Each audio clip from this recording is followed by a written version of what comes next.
Sekarang kita bahas mengenai kelemahan koperasi. Yang pertama yaitu pelaksanaan aturan atau tata laksana koperasi yang tidak berjalan dengan baik. Apa aturan dan tata laksana koperasi? Jika di koperasi ada yang namanya anggaran dasar dan anggaran rumah tangga atau disingkat AD/ART. Ini adalah cara bermain atau tata laksana dari sebuah koperasi. Apakah ini dapat berjalan tidak baik? Iya, jika orang yang melaksanakan atau mengurus koperasinya kurang teliti atau kurang disiplin, maka pelaksanaan AD/ART ini tidak baik. Sehingga pelaksanaan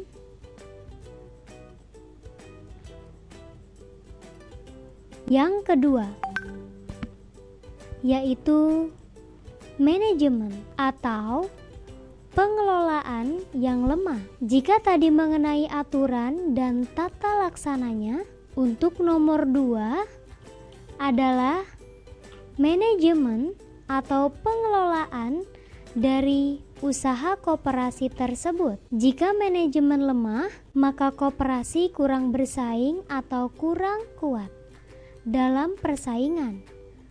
Karena dapat disebabkan baik oleh sistem yang lemah atau mungkin AD/ART-nya yang lemah. Atau juga dapat dari pengelola atau pengurusnya yang lemah. Yang ketiga, skala usaha yang relatif kecil dan sulit dikembangkan. Mengapa demikian?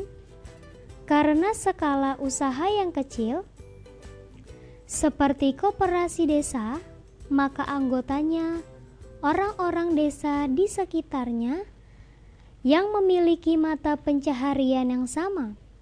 Seperti definisi koperasi, yaitu sekumpulan orang-orang yang sama dan mungkin tidak banyak orang-orang yang memiliki kepentingan yang sama, sehingga skala usahanya relatif kecil dan sulit dikembangkan.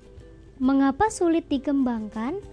Karena usaha dari koperasi hanya memberdayakan potensi ekonomi dari anggotanya.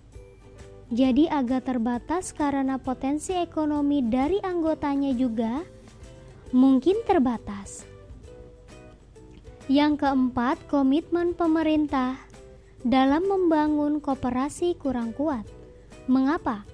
Padahal di Indonesia memiliki yang namanya Kementerian Koperasi. Dan di bawah kementerian ini ada dinas-dinas yang salah satunya yaitu Dinas Koperasi. Yang di tiap kabupaten dan kota ada, tetapi ini sumber daya manusianya baik di kementerian maupun di dinas agak terbatas.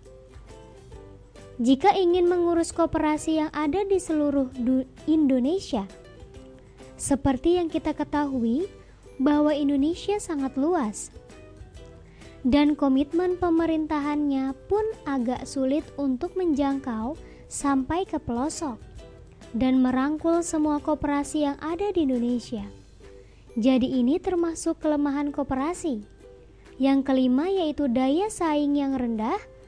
Jika pada nomor 2 koperasi kurang bersaing, tetapi ini berdasarkan alasan manajemen atau pengelolaannya yang lemah.